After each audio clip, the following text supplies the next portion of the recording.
Alors, le prix du président de la République le plus illibéral 2020 sert à récompenser le président le plus illibéral de l'année 2020. Alors, vous me direz que c'est un petit peu facile, il n'y a qu'un seul candidat en 2020. Certes, mais c'est un candidat de qualité. Emmanuel Macron a surpris tout le monde par sa capacité à l'illibéralisme tout au long de l'année 2020.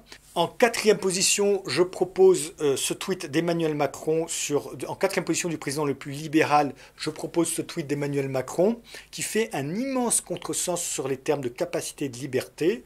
Pendant les confinements, ce ne sont pas nos capacités qui ont été limitées. Nos capacités vont très bien, merci. Nos jambes marchent toujours aussi bien, nos voitures roulent, nos trains peuvent rouler, nos avions peuvent voler. Ce qui a été entravé pendant le confinement, ce ne sont pas nos capacités, ce sont bien nos libertés, c'est-à-dire la possibilité de chacun d'entre nous de décider de nous déplacer ou pas et de choisir où nous allions. Ce sont nos libertés qui ont été entravées. Elles ont été sévèrement entravées pendant le confinement. À juste titre ou pas, c'est un autre débat. Mais dire que ce sont nos capacités qui ont été entravées est un immense contresens, voire un vrai foutage de gueule.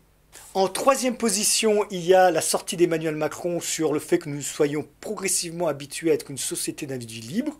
Eh bien oui, Emmanuel Macron, il faut s'y faire. Nous sommes une société d'individus libres depuis au moins 2 siècles, et peut-être davantage. Nous sommes une société d'individus libres parce que nous sommes des individus et que la liberté est bonne pour l'individu et pour la société. Et c'est tout de même assez surprenant qu'un président de la République parle avec un tel dédain des individus libres. Il préférait peut-être des individus en servage, je ne sais pas. Et de tout surcroît oppose la liberté, les individus libres avec la société ou ici avec la solidarité. En seconde position du président le plus illibéral, j'ai mis un tweet d'un opposant au président de la République qui s'appelle Emmanuel Macron. Emmanuel Macron qui a des réflexions tout à fait pertinentes sur l'action illibérale du président Emmanuel Macron, notamment des réflexions tout à fait donc pertinentes sur le fait qu'effectivement pendant les pandémies ou les événements extraordinaires comme les guerres, les libertés sont parfois limitées de manière drastique et totalement disproportionnée par rapport à l'enjeu, et on souhaite pour l'année 2021, que Emmanuel Macron écoute enfin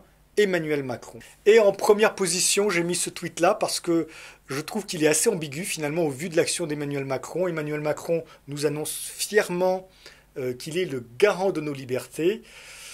Et au vu de l'action qu'il a eue depuis le début de son mandat, ou comme de ses paroles ou des lois qu'il a proposées, on se demande si, quand Emmanuel Macron nous annonce qu'il est le garant de nos libertés, si c'est une protection qu'il annonce, ou si c'est une menace de mafioso,